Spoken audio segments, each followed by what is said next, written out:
कि कोई बिल्डर ने मुझे सुपारी नहीं दी बाबा सिद्दीकी जी को मारने के लिए। अगर वो नहीं हुआ है तो आप कोई भी चीज को रोल आउट नहीं कर सकते हो, और जब तक आप कस्टडी बिश्नोई की नहीं देते हो आप कोई भी चीज को रूल आउट नहीं कर सकते। मैंने देखिए, मैंने बिल्डर्स के नाम मुंबई पुलिस को दिए हैं। वो मेरे, अगर आप जब चार्जशीट आएगी तो आप देख सकते हो कि चार्जशीट में भी आएगी। तो मुझे लगता है कि मुझे अभी बोलना उचित नहीं रहेगा। चार्जशीट जब आएगी तब जग जाहीर होएगा। मैंने तो बिल्डर्स के नाम भी कहे हैं। तुम्ही वारंवार म्हणतात की पोलीस तुम्ही दिलेल्या स्टेटमेंटनुसार तपास करत नाहीये। त्या दिवशी देखील तुम्ही गेला होता, तेव्हा देखील काय झाली चर्चा? तेव्हा काही म्हटलं? उस दिन भी मैंने चर्चा की जब हम मुख्यमंत्री साहब के साथ बैठेंगे, जब कोर्ट में जाएंगे तो जज भी आपसे यही पूछेंगे कि आपने जो फैमिली है और उनके बेटे हैं जो खुद उनके साथ भी हादसा हो सकता था, पता चला है कि दोनों को मारने की सुपारी मिली थी या आदेश मिला था, जो भी वो कहते हैं।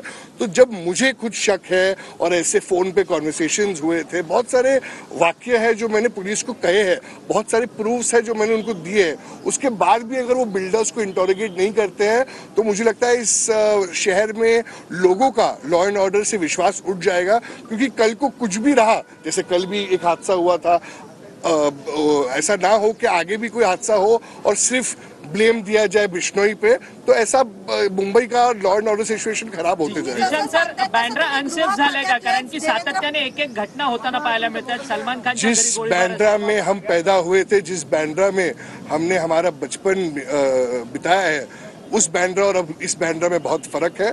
और जरूर मैं ये कहूंगा कि जितना सेफ तब था अब उतना सेफ नहीं है। एक शेवटचा प्रश्न, ज्या पद्धतीत तुम्ही सांगतायत मुंबई पोलिसांना तुम्ही संपूर्ण माहिती दिली आहे, पण तसा तपास होत नाही, काय वाटतं नेमकं का असं कारण असेल? मुंबई पोलीस तसा तपास का करत नाही? आणि गृह खातं जे आहे ते देवेंद्र फडणवीसांकडे आहे, तुम्ही स्वतः त्यांची भेट घेऊन या संदर्भात सांगणार आहे? देवेंद्र फडणवीस साहब मेरे पिताजी के बहुत ही अजीज दोस्त रह चुके हैं, और जब मेरे पिताजी के साथ ये जब हुआ तो फडणवीस साहब खुद उस वक्त अस्पताल भी आए थे। तब के मुख्यमंत्री एकनाथ शिंदे साहब के साथ मेरे नेताजी दादा भी आए थे। तो फडणवीस साहब ने मुझे यही कहा था कि जीशान, तू बिल्कुल भी फिक्र मत कर, तुम्हारे पिता के अलावा बाबा मेरा दोस्त भी रह चुका है। तो मुझे यकीन है कि जो प्रश्न मैंने पुलिस से किए हैं वही प्रश्न गृह मंत्री और आदरणीय मुख्यमंत्री साहब देवेंद्र फडणवीस जी भी पुलिस से कहेंगे। और जिस तरीके से हम ये चाहते हैं कि इंटरोगेशन हो, एक फेयर इंटरोगेशन हो और बिल्डर्स से भी पूछताछ हो, और मुंबई पुलिस कर सकती है, इसीलिए हमारी अपेक्षा मुंबई पुलिस से रहेगी। जिशन सिद्दीकी सर, महायुतीचं हे पत्र लिहिणार आहात का तुम्ही? फडणवीसांची भेट घेऊन या संदर्भात नक्कीच मैंने अजीत दादा से भी मुलाकात की है 2 दिन पहले, और इसके बाद मैंने फडणवीस जी का भी समय मांगा है, और मुझे यकीन है कि जल्द से जल्द मुझे फडणवीस साहब भी समय देंगे, और मैं अपनी जो चीजें हैं मेरी और परिवार की फडणवीस साहब के आगे रखूंगा।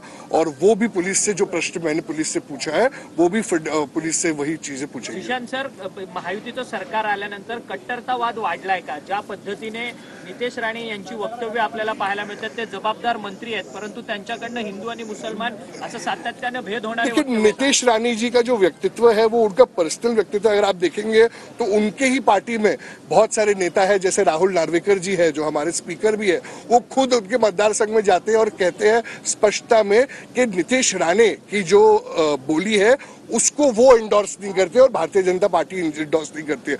तो खुद को अगर वो कुछ बोलना चाहे तो वो उनको मुबारक हो।